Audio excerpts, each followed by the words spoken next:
My name is Lauren. For many years I built my life around touch, healing touch, soothing touch, professional touch. I'm a masseuse by trade, not just someone who learned a few techniques in a weekend course, but a fully certified specialist with years of practice behind me.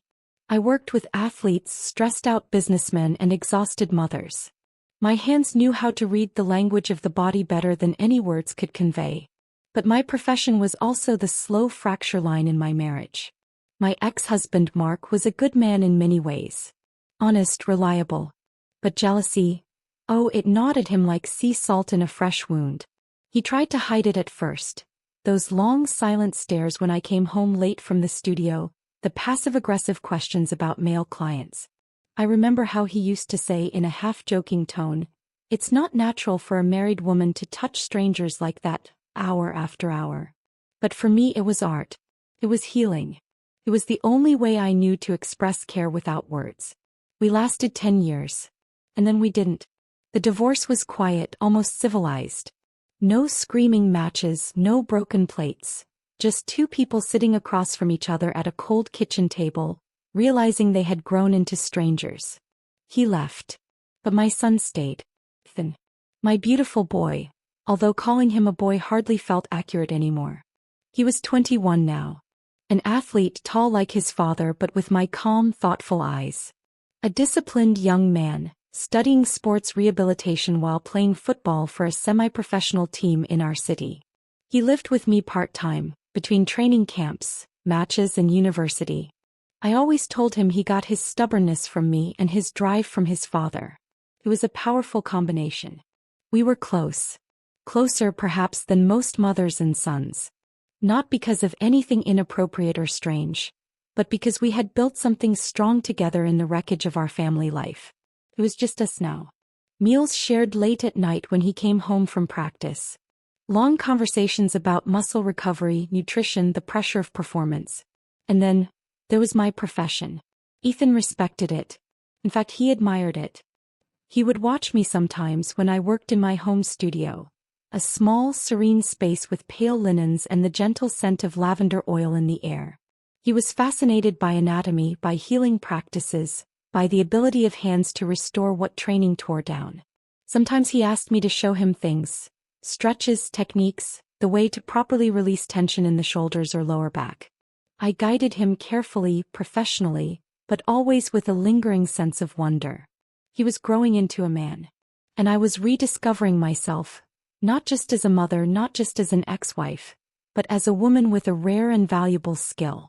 So, there were moments, quiet moments, when I would catch him looking at me for a fraction too long. Not in an uncomfortable way, but with the kind of curiosity only someone deeply familiar with your presence can develop. I chalked it up to his analytical mind. He was always studying movement, posture, the human form. But part of me wondered, had we both changed so much that the lines of our roles blurred without us noticing? One evening stands out sharply in my memory. It was late autumn. The wind rattled the window panes in the kitchen, and I was preparing herbal tea after he had come home from an especially grueling practice. I could see the tension in his shoulders from across the room. "You're tight again," I said, motioning for him to sit at the kitchen table. "Yeah," he admitted, rolling his neck. "Coach upped the weight load this week. My traps feel like stone." I didn't hesitate. I moved behind him, instinct taking over, my hands pressing gently into the broad expanse of his shoulders. The familiar heat of human skin, the rhythm of his breath slowing under my touch. He exhaled deeply. "You're still the best," he murmured.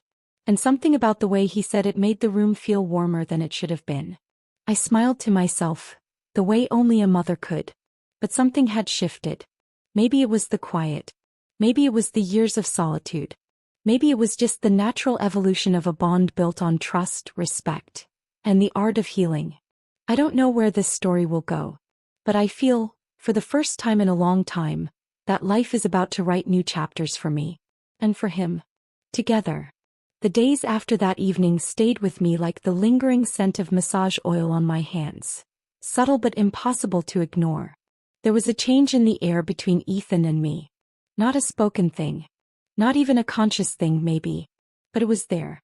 The next morning I found him in the kitchen, standing shirtless at the stove, his broad back to me as he scrambled eggs for both of us. It was a normal sight in our home, yet I caught myself watching him a moment longer than I should have. His body was built by discipline. Morning runs, evening practices, hours in the gym. And I was a woman whose trade was knowing every muscle, every tension point, every inch of how a human body functioned and carried weight. He turned slightly, catching me watching. He smiled. "Morning, Mom." I cleared my throat, shaking myself out of whatever trance I'd drifted into. "Morning," I replied, trying to sound casual. "You didn't have to cook. It's the least I could do after you fixed me up last night." Right. My hands. My touch. That massage. The memory of it felt warmer than it should have. Later that day, after his morning training, Ethan poked his head into my home studio. It was a sacred space for me. Pale walls, soft music, shelves lined with oils and towels folded into perfect squares. "Mom," he said, leaning against the door frame. "Got time for one more client?" I raised an eyebrow. "Oh, do I have to charge you this time?" He laughed. "If I say yes, does that mean you'll be extra nice?" His words were teasing, light-hearted, innocent on the surface. But his gaze lingered again. Second too long. So, it felt natural to agree. We fell into the familiar rhythm of preparation. I set out fresh linens, warmed oil between my palms, motioned for him to lie down on the massage table. The quiet of the room settled around us like a soft, invisible blanket. His breath was even, steady. And as I worked, my hands mapped the familiar landscape of his back. Strong shoulders, tension curled into the base of his neck, knots in his lower back from hours of training. "Mom," he said after a while, his voice muffled against the headrest, "do you ever get tired of being so careful?" I paused. "What do you mean?" I asked gently. He hesitated. "Then, I mean your work. Your life. Always being the professional. The strong one. The mother." His words disarmed me. I let out a slow breath, my hands resting on his back for a moment. "I suppose I've been doing it so long I don't think about it anymore," I confessed. "But yes, it gets lonely sometimes." His body shifted slightly beneath my hands. "Not discomfort, something else. I just hate seeing you carry it all alone," he whispered. Those words, spoken in the quiet of my studio, under the faint hum of calming music, touched a part of me I had kept hidden for years. "You're not a burden, Ethan," I replied softly. "You never were." "I know," he said. "But I want to be here for you too. Like you've always been for me." I didn't know what to say. Felt like the line between us, mother and son, was still there. But it was thinner now. Delicate. Threaded with years of trust and something new. Something neither of us could name yet. As I finished the massage, I placed a hand lightly on his shoulder. "You've always been my greatest blessing," I told him. When he sat up, our eyes met. And I saw it again, that quiet, steady gaze. Not the boy I raised, but the man he had become. A man who saw me not just as Mom, but as Lauren. A woman. And for the first time in many years I didn't look away. That evening, after I finished working on Ethan's shoulders and back, he sat there quietly on the edge of the massage table. His tall frame was relaxed, but his eyes, they held something softer. Something unguarded. Then without a word he reached for me. His arms wrapped around me in a slow, steady embrace. It wasn't rushed. It wasn't awkward. It was grounding. I stood there for a moment frozen before my body responded as naturally as breathing. I let myself lean into him. It was strange.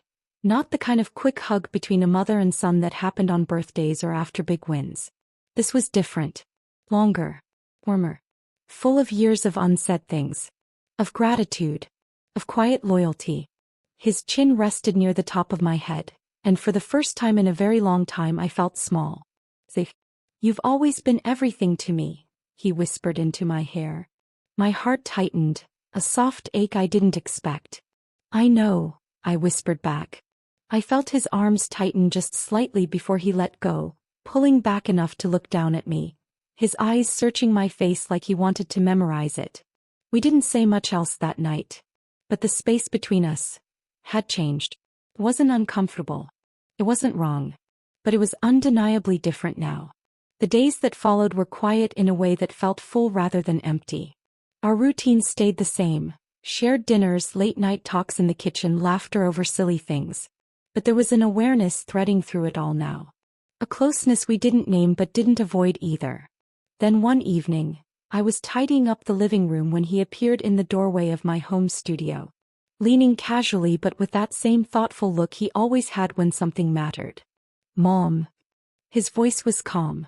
Almost playful. But his eyes told me it wasn't just a passing thought. "Yes, sweetheart," I replied. He shifted his weight slightly, a shy smile tugging at the corner of his mouth. "I was thinking, maybe you could teach me," he said. "Massage, I mean." I raised an eyebrow, setting down the folded towel in my hands. "Oh," I teased gently. "Planning a career change?" He chuckled. "Not exactly. But you've always said touch can heal. I guess I want to understand it better. Maybe even get good at it." I studied him, my son, this young man who had grown beside me, who knew my every habit, my every weary sigh at the end of long days. His offer didn't feel like idle curiosity. It felt like trust. It felt like care. "I'd love that," I said finally, warmth rising in my chest. A flicker of relief, maybe even happiness, passed over his face. I motioned toward the massage table. "All right then, Mr. Student. Lesson 1 is about presence. You don't need perfect hands. You need intention." He listened. God, how he listened. I sat on the edge of the table, showing him how to warm oil in his hands, how to anchor his movements in breath. Slow, steady, reassuring. He stood behind me, his hands large but gentle as they rested on my shoulders, uncertain at first. "Like this?" he asked softly. His touch was careful, respectful. But I could feel the unspoken meaning beneath it.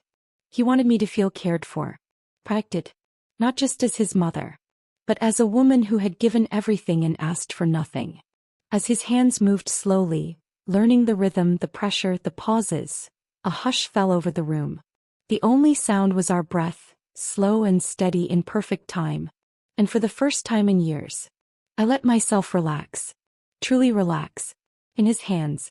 He found the tension in my trapezius, the muscles that bore the weight of years of worry, motherhood, and solitude, and kneaded with increasing confidence. His thumbs rolled firm circles into the thick cords of muscle, slowly coaxing them to loosen. I inhaled, slow and deep, and felt my body begin to give in. "Your hands are strong," I murmured without thinking. He chuckled softly, the sound vibrating close to my ear. "Guess I learned from the best." As he continued, his fingers traced gentle lines down my spine, never rushed, pausing at every spot where tension lived. He worked the muscles beside my shoulder blades, rolling them carefully, his thumbs pressing in, pulling out knots like unraveling a thread. My breath deepened. I hadn't realized how deeply tired I was. How long it had been since I let someone care for me. His hands traveled outward, over the curve of my shoulders, down the tops of my arms. Long sweeping motions that felt not just skilled, but protective, caring. Every pass of his palms seemed to pull something heavier than muscle tension from me. He reached my lower back, tracing the gentle hollow where the spine meets the pelvis, and used slow, grounding pressure to ease the ache I didn't even know I was holding. "You're incredible at this," I whispered without meaning to. He didn't answer right away. But his hands stilled, just for a moment, as though my words struck him somewhere deeper. Then he leaned in just enough for me to feel the warmth of his breath near my ear. "I just wanted you to feel cared for," he said. Quiet, steady. And I did. More than I had in years. The massage didn't end abruptly. There was no formal goodbye to his touch. Instead, his movements simply softened, slow passes of his hands across my back, lighter and lighter, until I was wrapped not in tension but in a profound calm. When he finally stepped back, I felt like I was returning from somewhere far away. I turned slowly, our eyes meeting in the quiet of the studio. His gaze was soft, and I saw in his face everything unspoken. Care, respect, devotion. Something deeper than words. "Thank you, Ethan," I whispered, my voice unsteady from gratitude. He smiled, and for a moment I saw not just my son, but the man he had become. I'm not sure how long we remained like that, the two of us suspended in the quiet stillness curling around us like a protective cocoon, in the soft light of my studio, where the air still carried the faint scent of massage oil and lavender, and the walls felt like they were holding their breath right alongside me. I could still feel the lingering trace of his hands on my skin, not just where he had worked away the knots in my back but deeper, settled somewhere inside me in a place I had kept guarded for years without even realizing it. When I turned to face him, I wasn't prepared for the look in his eyes, not because it startled me, but because it was so rare in this life to be seen like that, completely without expectation or demand, a look that asked for nothing except permission to care. There was no hesitation in me, not in the way I reached out for his hand, letting my fingers brush against his in a motion so natural. It felt as though I had been waiting years to do it. A simple connection that somehow carried the weight of every shared moment between us, from scraped knees in childhood to quiet dinners shared between just the two of us in this house that often felt too large and too empty. His hand closed around mine, not possessive, not hurried, but with a surety that anchored me to the present, to this fragile, sacred space that had opened between us, without either of us forcing it.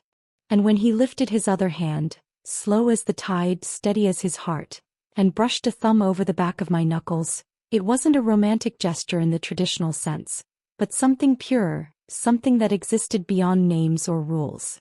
I could feel it then, that invisible line we had always respected softening, not because of recklessness, but because love in its truest form sometimes evolves, sometimes deepens into places that surprise us, but never feels wrong when it grows from truth and trust. When Ethan leaned in, his movements so careful they barely disturbed the space between us, I didn't move away. Not because I wasn't fully aware of what was about to happen, but because I trusted him, because I trusted us. His lips met mine in a kiss so impossibly gentle it felt almost like a question. One that didn't need words or answers, only the quiet honesty of breath shared between two people who had never let each other down. There was no urgency, no rush to claim or take, only that unspoken promise in the way his hand came to rest against my cheek, his thumb tracing my skin as though I were something precious he never wanted to harm. It was not a kiss born from impulse. It was born from years of respect, of knowing one another in a way no one else could, of carrying each other's burdens in silence, and of being brave enough, finally, to stop pretending we were only what the world expected us to be. When we finally parted, there was no awkwardness, no panic, only his forehead resting lightly against mine, the sound of our breathing mingling in the soft glow of the room that had witnessed more healing tonight than it had in years. His voice came to me as a whisper, a rough, vulnerable sound, "Mom," as if even that word was suddenly too small to hold all the emotions between us. But I didn't let him explain or apologize or pull away into uncertainty. I simply placed my finger softly over his lips, quieting him in the same way I had done when he was a little boy, too full of questions, too full of wonder. "I know," I whispered, my voice steady and full, because I did know. I knew what this moment meant. I knew what it didn't have to mean. And above all, I knew that we would find our way through it together. Because what we had always shared, that unshakable, enduring love, was still here. Only now it was blooming into something neither of us could have predicted. But both of us needed.